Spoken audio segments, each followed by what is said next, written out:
এই সংসারে থাহার গুল্লি মেরি আজ দিনের মধ্যে আমি আমার যুদ্ধ করিয়ে দেবেন। আমার সংসারে আমি থাকবো না।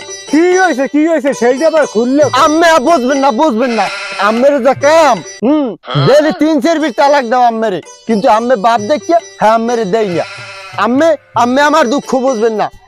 আজগো যাই আমের সম্পত্তি যেটু আছে ওটু 3 ভাগ করিয়া ওর দাম আর দিয়ে দেবেন। আমের সংসার আমি করবো না। আমি কি মরছি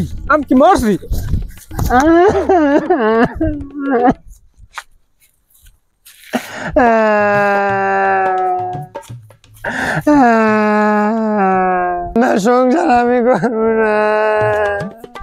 কি বাড়িটার মধ্যে কি বাড়ির মধ্যেই তো থাউন যায় না। আমি জ্বালা তুই কথা কইস না দুই দিন পর আমরা কি তুই কথা কইস না তুই একটা সংসারে আউল। তুই আমার আগে কি ভেঙে বিয়ে করছো? এই বল হন্তারে তুই কি ভেঙে আমার আগে বিয়ে করছো? তুই আমার কিছু বল। আমি যোগ্যতা থাকতে আপনি করতারেন না। তুই কথা কইস না, তুই জায়গায় ঘরের মধ্যে বউ লইয়ে ঘুমাও।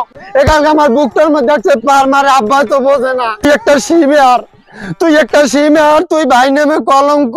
এই বলে হন্তারে তুই বিয়ে করছো? তুই আমি আমার কইতেন আমরা বিয়ে করে ঘরে আনতাম না।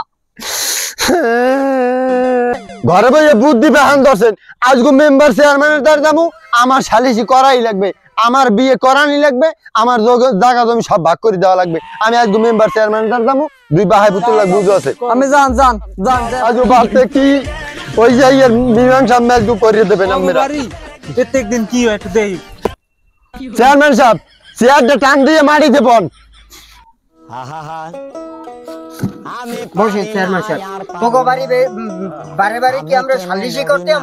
তোরা বাপুতে 3 বাপুতে কি আরম্ভ করছস? চেয়ারম্যানের বারে বারে ডাক্তার বারে বারে তোগো সালিশি করবে। আমরা কি একটা তোগো কি চেয়ারম্যান হইয়া চেয়ারম্যানের রিকোয়েস্ট করে আনা লাগবে বাড়িতে। বসে চেয়ারম্যান সাহেব ওগো সালিশি ব্যবস্থায় আমি হয়তো দুদিন এই মুজগাতি কি হইছে? ডেলি কি তোমাগো সমস্যা কি? আমি কই চেয়ারম্যান সাহেব এই যে মানুষটা দেখেন না, আমার তো বড় ভাই, ওনারে আমি 100 বার কইছি যে বড় মিয়া বিয়ে করেন মাইয়ে দেখছি, উনি মোড়ে বিয়ে করবে না, কয় তুই কর। এরপর যেই আমি করছি ওই আমার নিম্নতম 5-6 বছরের ছোট ওই বিয়ে করছে, ওই বললি ঘুমায়, আমার কি একটু ঘুমাইতে মন চায় না? আচ্ছা শোনো, তোমার সমস্যা কি? তোমার সমস্যা হলে তুমি হারবাল খাবা, তা তুমি বিয়ে করো না কা? আব্বা করে না। আপনি কোনো সমস্যা আছে বিয়ে করেন না কা?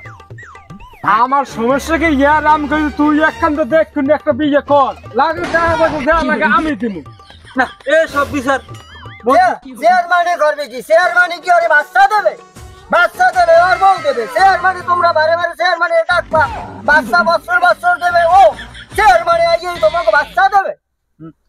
হ্যাঁ এখন এর ফয়সালা করতে হবে তুমি ওরে মাইয়া দেখিয়া, ভালো একটা মাইয়া দেখিয়া, যদি ওর সমস্যা থাকে ওর সমস্যা।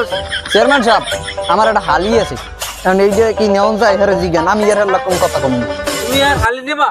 হ্যাঁ নেম। তাহলে তো এরা আমার দ্বারা কইলি তুই হেলে আর এই মেম্বার চেয়ারম্যান আলো লাগে এলাকা। তা আমি যাবো চেয়ারম্যান সাহেব আনতে। এখন একটা লাভাই হচ্ছে। আব্বা আমি থাই না, আমি আনতে যাই। আমার একটা কথা কোন, ইয়ার হালি ইয়ারা ভাই ভাইয়ান মিললে গেছে, কামাই কর না, সারাদিন খালি টন করে, কামাই করবে নি, বউ খাইবে নি কামাই করে, সেইটা আমরা বুঝি। তোমারও দোষ আছে, এইসব ভেজাল আর এই সমাধানের জন্য আমাকে এই 2 জন ডাকা লাগে না।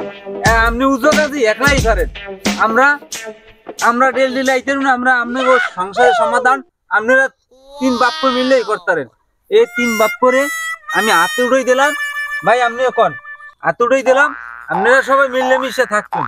আর এ বড় ভাই তোমারও একটু ভুল হয়েছে, তুমি আর আগে বিয়ে করছো, এই রাস্তাঘাটে চলতে পারে না, এর মানুষের কয় সমস্যা যদি থাকতেও থাকে কলিকাতা হারবাল আছে, সেই খাইয়া সমাধান হতে পারে। এখন এইদের সমাধান আপনি দিবেন মাইয়া এর হালি, যেহেতু আপনি আত্মীয়, আপনি দেখুন আনবেন। বলো তো ভালো। হ্যাঁ খালি এখন আমার বিয়ে করাই দিবি, আব্বারও লইল দুনো যাবো। আরে এই দূরে আমি যাইবেন কেমন? অটো সব নাই, কিছু নাই। আর তোর এখন যাওয়া লাগবে, তুই ওর দেখ। আরে খান আমার ধরে না রে আল্লাহ, আমার থামা রে আল্লাহ, বিয়ে করাম আনবেন না।